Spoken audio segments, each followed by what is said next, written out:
আমি প্রতিবাদ করে বলে একজন মহিলাকে কিভাবে নির্যাতন একজন মহিলার উপর যত বিজেপির বাইরে থেকে নেতাগুলো এসে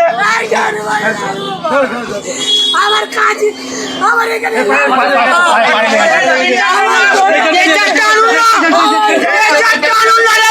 আমার গোটা কারণ দাদা গো আমার গোটা গায়ে কাজ গো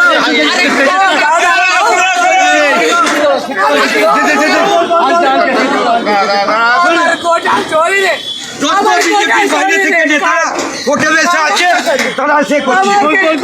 আমার গোটা শরীরে কাছে হয়ে গেছে গো আমার কি অপরাধ আমার কি অপরাধ আমার কি অপরাধ গো আমার কি অপরাধ আমার কি অপরাধ আমার কি অপরাধ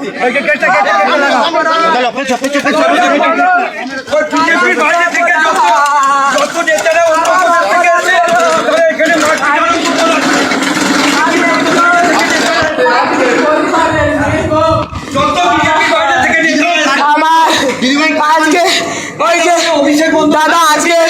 আমার অভিষেকদার মিটিংয়ে আমি আসছিলাম গো সেই মিটিংটা বানচাল করার জন্যে যেখানে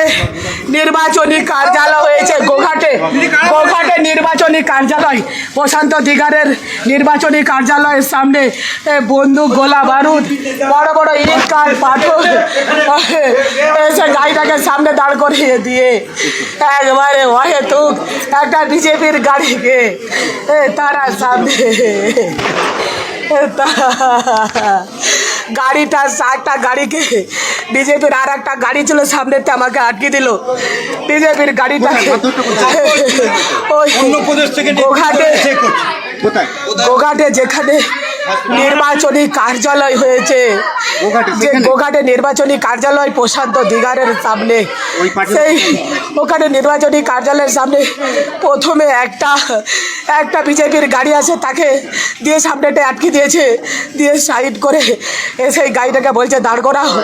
অকথ্য ভাষায় গালিগালাজ প্রাণে মেরে ফেলা রূপ কি সঙ্গে সঙ্গে আমার সিকিউরিটিকেও মারতে যায় দিয়ে বড় বড় ইট কাঠ পাথর বন্দুক দেখায় সামনে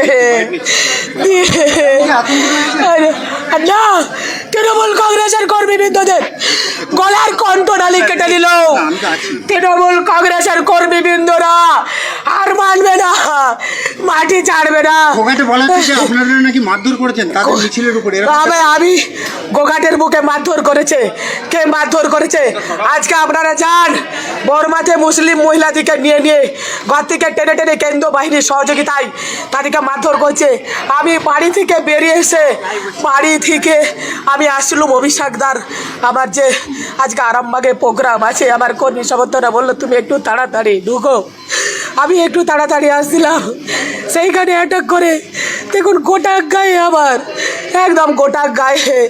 যে ভাবে গোটা আমার গাড়ি দেখুন আমি কোনো রকম ভাবে আমার প্রাণটা বেঁচেছে।